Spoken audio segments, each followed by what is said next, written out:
अस्सलाम वालेकुम, कैसे हैं सब लोग? ठीक है। अच्छा, आज हम शुरू करने लगे हैं अपनी एंगुलर डायमेंशन के बारे में। ठीक है। लास्ट टाइम याद होगा हम लोग जो है ना अब टेक्स्ट एंड जो डायमेंशन हैं इनकी एडिटिंग के बारे में देख रहे थे कि टेक्स्ट कैसे डाला जाता है, लीनियर टेक्स्ट, मल्टी टेक्स्ट, और अगर डायमेंशन डालना हो तो उसके लिए हमें क्या कर सकते हैं ऑटोकैड में। ठीक है। तो अब डायमेंशन हमने देख ली थी। लीनियर डायमेंशन कौन सी होती थी, आर्क के लिए डायमेंशन कैसे इस्तेमाल करते हैं। तो अभी अगला जो पॉइंट है वो हमारा एंगुलर डायमेंशन है। तो एंगुलर डायमेंशन का मकसद क्या है? एंगुलर डायमेंशन कमांड वगैरह गैर मुतवाज़ी लाइन के दरमियानी ज़ाविये की पैमाइश के लिए इस्तेमाल होती है। तो जैसे कि ये नज़र आ रहा है आपको, दो लाइंस हैं, एक ये लाइन है और एक ये लाइन है। इन दोनों के दरमियान में जो एंगल है ये कितना डिग्री, 58 डिग्री फॉर एग्जांपल ये लिखा हुआ है। ठीक है। तो इस एंगल की जो डायमेंशन है, कितने डिग्री का एंगल है, ये एंगल फाइंड करने के लिए दो लाइंस के दरमियान एंगल फाइंड करने के लिए इसको हम इस्तेमाल कर सकते हैं। तरीका क्या है? DIANGULAR लिखें और इसको कमांड बार के अंदर इंटर प्रेस कर दें, या आप डायमेंशन मेन्यू में जाकर एंगल पर क्लिक कर दें। ठीक है। सो पहली एंगल वाली लाइन पर क्लिक करें। जिन दो एंगल के दरमियान में आपने सेलेक्ट करना है, पहली लाइन को सेलेक्ट करें और फिर दूसरी लाइन को सेलेक्ट करें जिनके दरमियान में आपने एंगल फाइंड करना है। फिर इसको माउस को हरकत देकर उस मुकाम पर ले जाएं जहां पे आपने इस एंगल को शो करना है। ठीक है। और इस तरह आपकी दो लाइनों के दरमियान में जो एंगल है वो उनकी डायमेंशन हो जाएगी। इसी तरह बेस लाइन डायमेंशन, मकसद क्या है? बेस लाइन डायमेंशन एक बुनियादी पॉइंट से बहुत ही मुसलसल डायमेंशंस बनाने के लिए इस्तेमाल की जाती है। सो लाइन डायमेंशन बनाने के लिए ज़रूरी है कि पहले लेयर अलाइंड या जो है रोटेंट में से कोई एक डाई मशीन मौजूद हो। सो लाइन बनाने के लिए ये ज़रूरी है कि पहले जो है ना लेयर अलाइंड हो या वो रोटेटेड हो। ठीक है। किसी एक डायमेंशन पर मौजूद हो, तभी आप बेस लाइन डायमेंशन बना सकते हैं। तो इसका मतलब क्या है कि एक्चुअली आपके पास, मैं तस्वीर से दिखाता हूँ, ये एक कोई बेस, फॉर एग्ज़ाम्पल ये जो पॉइंट है ना, ये अब आपका बेस पॉइंट है। अब आपने इस पॉइंट से इस पॉइंट तक की डायमेंशन कुछ और है, इस पॉइंट से इस तक डायमेंशन और है, यहाँ से यहाँ तक की डायमेंशन और है, और यहाँ से यहाँ तक की डायमेंशन और है। सो एक पॉइंट सेलेक्ट किया गया और उस पॉइंट से दूसरी तरफ कितने, एक से ज़्यादा अगर डायमेंशन मेजर करने हो तो फिर आप जो है ना वो ये बेस लाइन डायमेंशन को इस्तेमाल कर सकते हैं। ठीक है। सो इसका तरीका क्या है? बनाई गई ड्राइंग पर लेयर डायमेंशन से पैमाइश लें जिसमें बेस लाइन के तौर पर ज़ाहिर करना चाहते हैं। डायमेंशन मेन्यू में फिर बेस लाइन पर क्लिक कर दें। जिस लाइन को क्लिक करने, इस कमांड के इंतखाब से पहले ली गई लेयर डायमेंशन को बेस लाइन तस्वर किया जाएगा, और अगर पैमाइश को बेस बनाना चाहते हैं तो एंटर बटन पर प्रेस करके लाइन को सिलेक्ट कर लें। फिर माउस की मदद से और सब्जेक्ट के लिए नए नुकात पर बारी बारी क्लिक करते जाएं, और आप इस तरह पैमाइश जो है ना, जहाँ जहाँ पे नेक्स्ट पॉइंट्स पे क्लिक करते जाएंगे वो नेक्स्ट जो डायमेंशंस हैं वो लगती जाएंगी। ठीक है। सो इसी तरह कंटिन्यूस डायमेंशंस भी है। कंटिन्यूस डायमेंशंस से मुराद है कि अगर एक लेयर लीनियर डायमेंशन जो है तसलसल के साथ ज़ाहिर करनी हो तो इस कमांड का इस्तेमाल किया जा सकता है।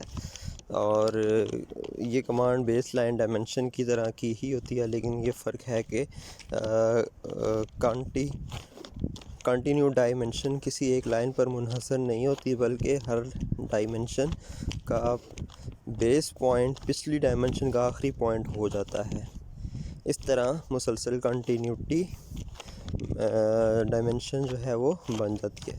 सो कंटिन्यूटी डायमेंशन को चेन डायमेंशन भी कहते हैं। इस कमांड को बेस लाइन की तरह ही इस्तेमाल किया जाता है। सो इसका मकसद भी आपको जो है यहाँ से समझ आएगा। अब ये देखें, पहला पॉइंट ये है आपका, और आपने यहाँ से लेके यहाँ तक डायमेंशन सेट की। अब ये जो आखिरी पॉइंट है ना, ये इस अगली डायमेंशन का पहला पॉइंट हो गया। ये वाला आखिरी पॉइंट था और ये इस डायमेंशन का अगला नेक्स्ट पॉइंट जो स्टार्टिंग पॉइंट हो गया। अब इस डायमेंशन को जब यहाँ पे ख़त्म किया तो अब ये इसका स्टार्टिंग पॉइंट हो गया अगली डायमेंशन का, और जहाँ पे आप क्लिक करेंगे वो उसका। सो ऐसे होता है कि स्टार्टिंग पॉइंट और एंड पॉइंट आपस में कन्वर्ट हो जाते हैं। जैसे ही आप एंड पॉइंट लगाते हैं वो अगली डायमेंशन का स्टार्टिंग पॉइंट हो जाता है। ठीक है। सो इसी तरह लीडर है। लीडर एक लाइन के तौर पर ज़ाहिर की जाती है। इसकी एक जानिब तीर का निशान होता है जो किसी पॉइंट या ऑब्जेक्ट की तरफ इशारा कर रहा होता है, जबकि लीडर की दूसरी जानिब टेक्स्ट होता है जो इशारे दिए गए ऑब्जेक्ट की वजाहत के लिए इस्तेमाल किया जाता है। तो लीडर जो है एक जस्ट एरो है जो टेक्स्ट और ऑब्जेक्ट को जो है ना आपस में लिंक कर रहा होता है। ठीक है। सो जैसे ये तस्वीर में देखा भी जा रहा है कि ये एक ऑब्जेक्ट बनाया हुआ है इन्होंने, और एरो की मदद से जो है इन्होंने बताया हुआ है कि ये चीज़ क्या है, ये डबल सर्कल है। ठीक है। तो टेक्स्ट डबल सर्कल लिखा हुआ है, ये टेक्स्ट है, और जो कमांड इस्तेमाल की गई है वो डबल सर्कल की मदद से दो सर्कल बनाए गए हैं। तो इसका इस्तेमाल का तरीका देख लें। डायमेंशन मेन्यू में लीडर पर क्लिक कर दें,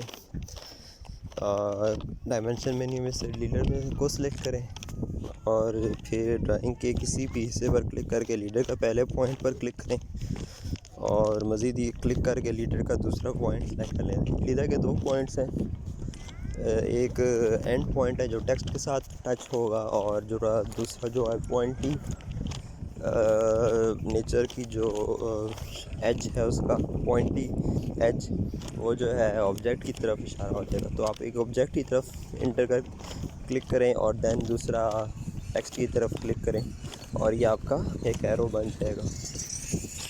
ठीक है। टेक्स्ट की चौड़ाई का तयन करके इंटर कर दें, और इसके बाद टेक्स्ट को टाइप करके इंटर कर दें।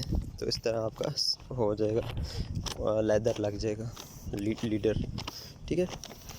इसी तरह अब आप डायमेंशन स्टाइल्स भी चेक कर सकते हैं। मकसद क्या है, ख़ूबसूरती के लिए, या उसके जो पैटर्न है या उसकी अलाइनमेंट है, उस वजह से भी हम इसको डिफरेंट सेट कर सकते हैं। For example dimension style command drawing में मौजूद डायमेंशन को स्टाइल को तब्दील करने के लिए इस्तेमाल की जाती है। इस कमांड की मदद से दर्ज झेल ऑप्शंस को तब्दील किया जा सकता है। डायमेंशन में इस्तेमाल होने वाली लाइंस की मोटाई वगैरह, ठीक है, या कलर वगैरह चेंज करना हो, मोटाई चेंज करनी हो।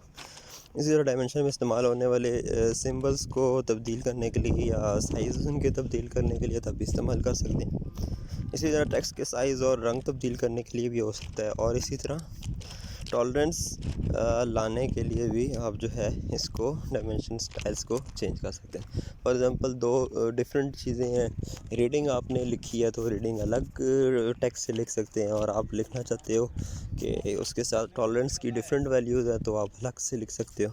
तो इस तरह जो है ये आप दो डिफरेंट चीज़ों के साथ कर सकते हैं।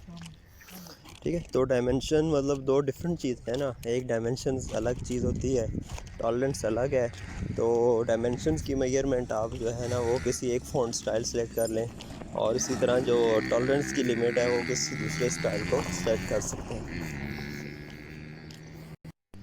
सो ये यहाँ पे पिक्चर में दिखाया भी गया है, आप देख भी सकते हैं। ठीक है। इसमें से कुछ स्टाइल्स हैं, उनमें से जिस स्टाइल को सेलेक्ट करना हो वो स्टाइल को लेफ़्ट साइड से स्टाइल्स की लिस्ट होगी, ऑल स्टाइल्स पर क्लिक करें, वहाँ से ऑल स्टाइल्स आ जाएंगे और आप सेलेक्ट कर सकते हो।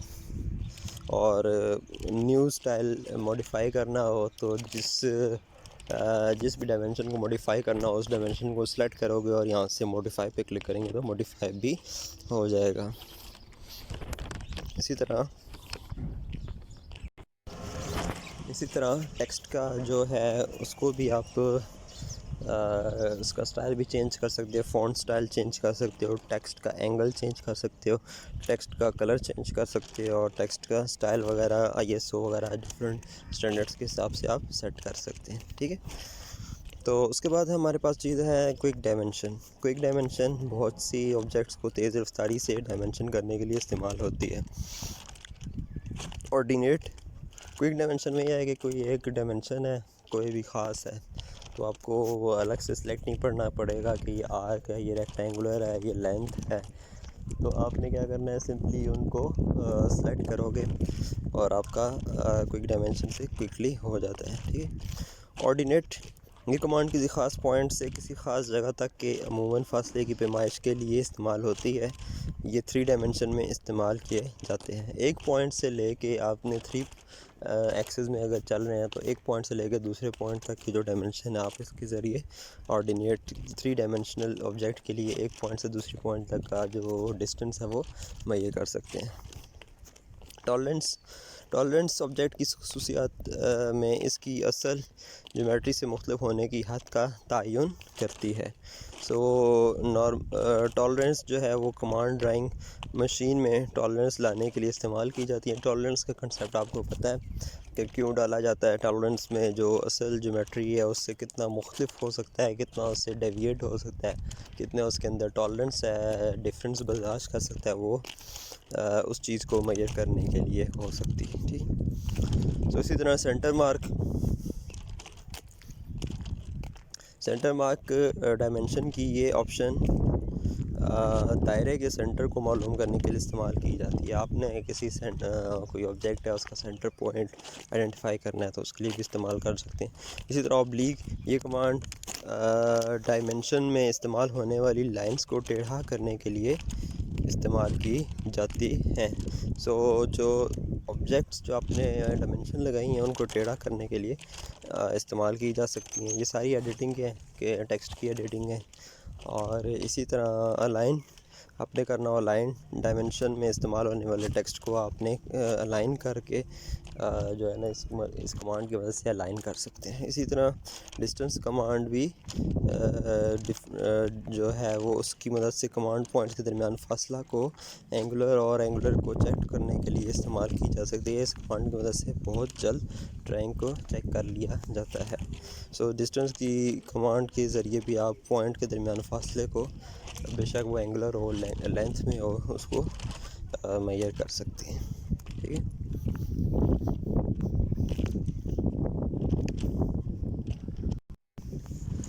अच्छा, डिस्टेंस कमांड लाइन को अब इस्तेमाल करने का तरीका देख लें। कमांड लाइन में आपने DIST लिख कर इंटर कर दें। इसके बाद पहले पॉइंट को सिलेक्ट करें और फिर उसके बाद दूसरा पॉइंट को सिलेक्ट करें और इंटर का बटन दबा दें तो ड्राइंग एरिया पर डायमेंशन ज़ाहिर होना शुरू हो जाएगी।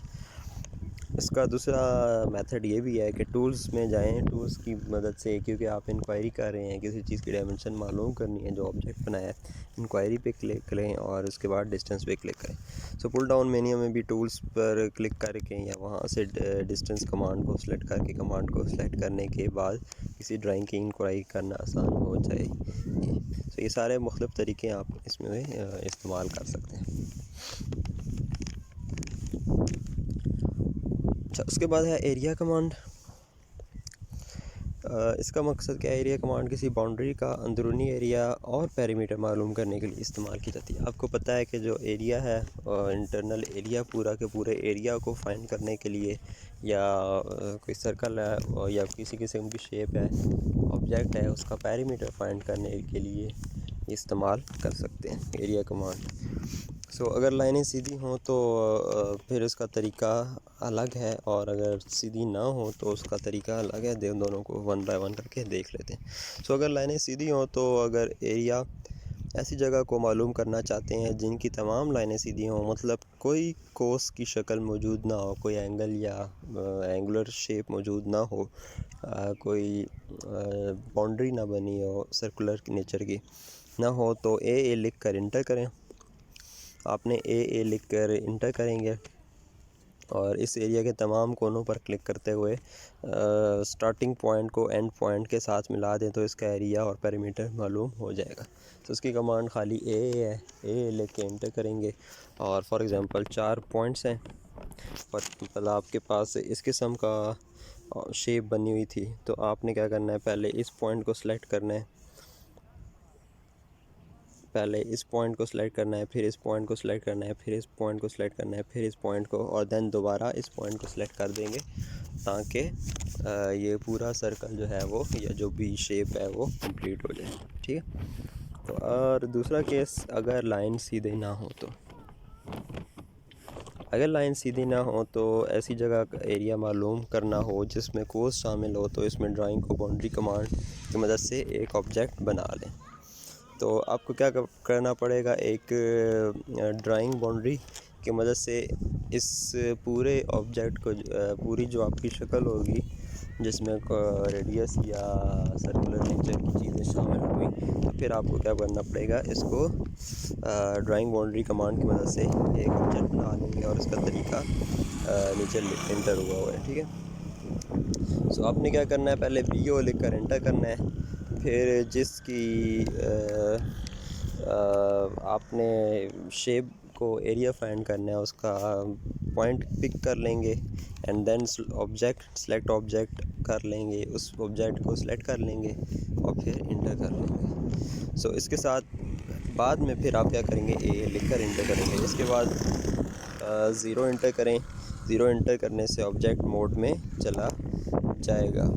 सो जैसे ही चला जाएगा, इसके बाद ऑब्जेक्ट को सिलेक्ट करें। ऐसा करने से इस ऑब्जेक्ट का एरिया और पेरीमीटर मालूम हो जाएंगे।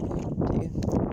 सो ये नीचे पिक्चर्स भी बनी है, आप इनकी मदद से भी देख सकते हैं। ठीक है।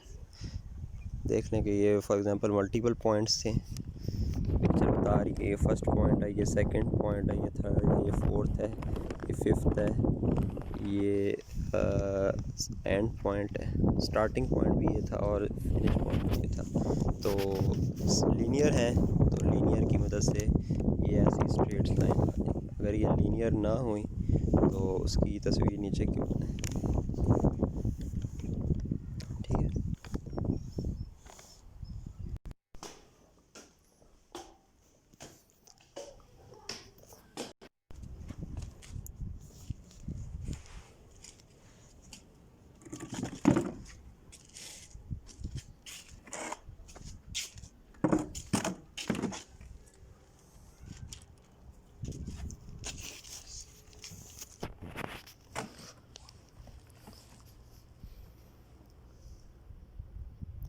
अच्छा, ये कमांड किसी 3D सॉलिड ऑब्जेक्ट की मैकेनिकल प्रॉपर्टीज़ मालूम करने के लिए इस्तेमाल की जाती है, जैसा कि जिसमें हजम भी शामिल होता है। सो आपने कोई ऐसा ऑब्जेक्ट बनाया है जो 3D शेप का है और उसकी मैकेनिकल प्रॉपर्टीज़ मालूम करनी हो, तो तब इस कमांड को आप इस्तेमाल कर सकते हैं। सो इस्तेमाल का तरीका क्या है, सबसे पहले टूल्स पुल डाउन मेन्यू पर क्लिक करें, इंक्वायरी पर क्लिक करें, रीजन मैश प्रॉपर्टी पर क्लिक करें, फिर उसके बाद 3G ऑब्जेक्ट को सिलेक्ट करें और एंटर का बटन दबा दें।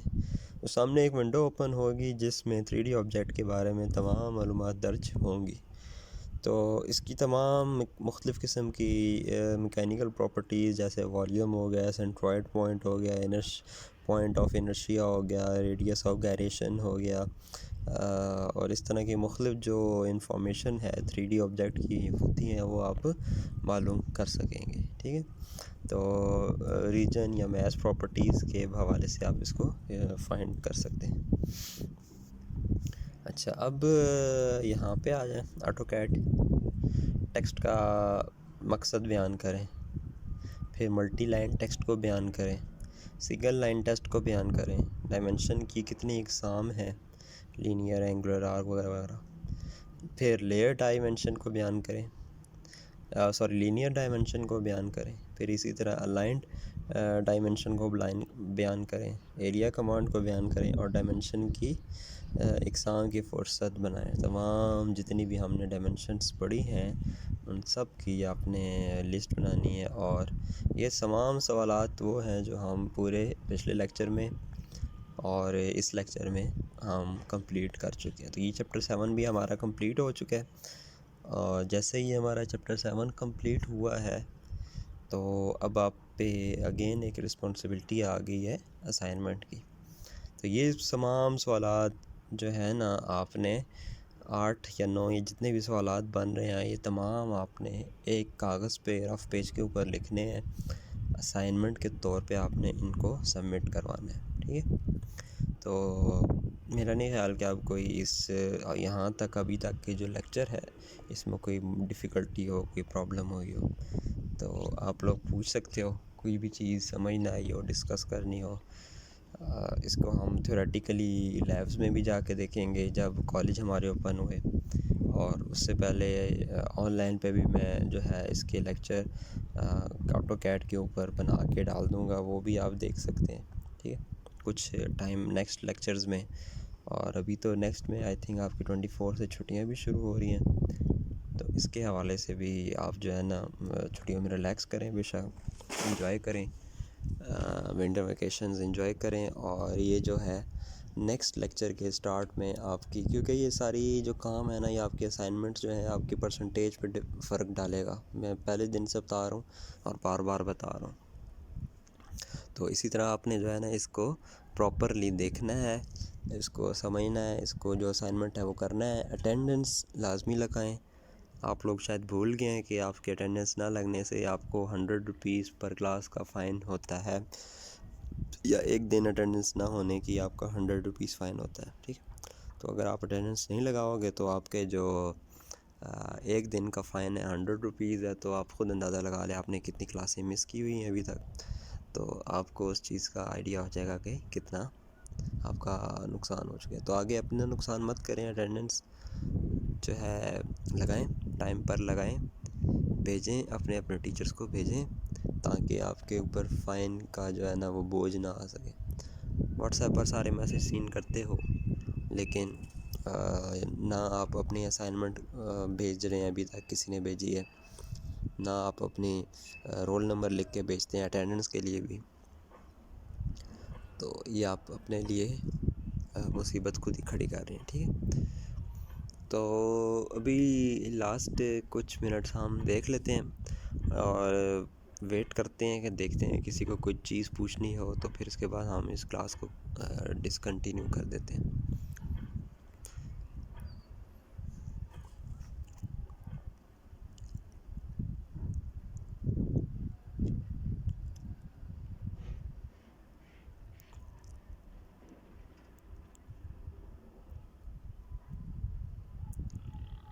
बाकी जो नेक्स्ट चैप्टर है वो इंशाल्लाह हम नेक्स्ट छुट्टियों के बाद ही एक ही दफ़ा शुरू करेंगे, इसीलिए आज मैंने थोड़ा सा करवाया, क्योंकि जो नेक्स्ट छुट्टियों के बाद जब क्लासेस होंगी तो फिर उसमें हम नया चैप्टर नए से शुरू करेंगे, तो आधा भी मैं नहीं पढ़ाना चाह रहा था, तो वो फिर इंशाल्लाह नेक्स्ट टाइम हम देखेंगे। ठीक है।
अच्छा चलें, ठीक है, फिर अभी होप सो आपको सारा समझ आ गया होगा। नेक्स्ट टाइम फिर इंशाल्लाह मिलेंगे अगली क्लास में, तब तक के लिए अल्लाह हाफिज़।